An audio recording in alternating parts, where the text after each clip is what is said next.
Здравейте!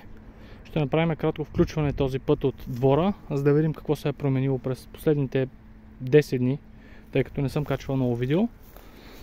Първото, което ви показваме, бунара. В него установих, че има някъде около 3 до 4 метра вода. Не знам дали е годна за пиене, трябва да се направи изследване, но със сигурност ще може да се полива с нея. Това дърво мисля, че е синя слива, беше орязана частично и полята. Другото дърво, дюлята, също е орязана. Не се вижда много добре на видеото, но отгоре вече има плод. Сега останалата част от двора претърпя сериозна промяна след последния път. Повечето от едрата трева съм изчистил. Двора като цяло съм го горил, защото не исках да пръскам с препарати още първата година. Ей, тук има част от пепелта, която ще се върне. Тя ще се използва като енергия. И това е естествен тор. Така.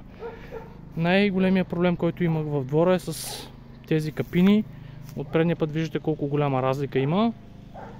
Тази част все още не е отрязана, тази част е отрязана. Доста време ми отне докато ги изчистя.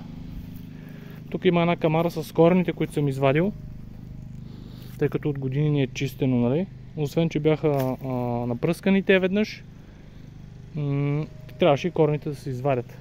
Така.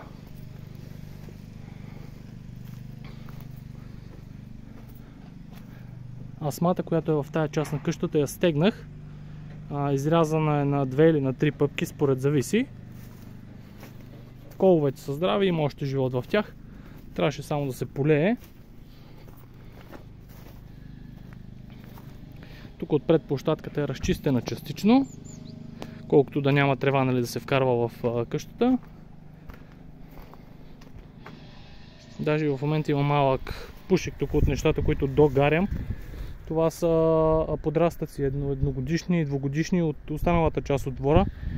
Ето в тази част. Сега ще ви покажа и там какво се случи.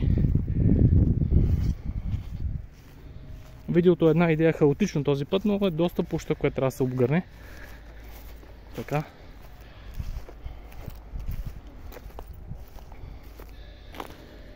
Това отново е една синя слива, втора синя слива. Тези специално съм ги оставил, защото мисля да ги присаждам на пролет. Те бяха двете най-силни. Мисля, че ще се получи някакъв друг плод да се сложи. Може би, а може и синя слива да се остави, не знам. Тук имаше едно дърво, което трябваше да се отреже, защото беше на 90% мъртво. То просто се клатеше, като го хванеш, нали, цялото. И беше изсъхнало. Доста голяма част от него изсъхнала. Това е още живо. За сега няма да го пипам. Сега се върнем в предната част на двора да видим какво направихме.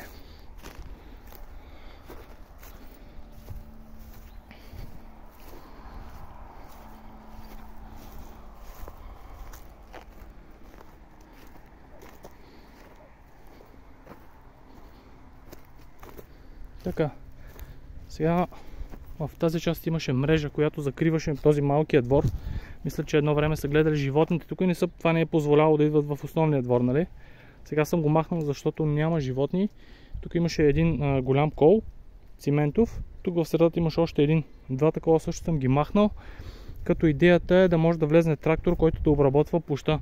Тъй като в долната част на парцела е високо, няма възможност. Затова планирам да изваря този металния кол и съответно тук да влезе трактора.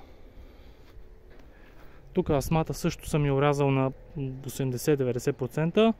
Доста е стара, полуизсъхнала е, но мисля, че има още живот в нея. За сега ще останете на пролет, ще видим какво се случва. Цялата тревесна маса тук съм изчистил. Тук попълних малко, защото беше ниско. Била е обор, може би, не съм сигурен. Тук в началото на къщата е водомера. Така. Това е за сега от мене.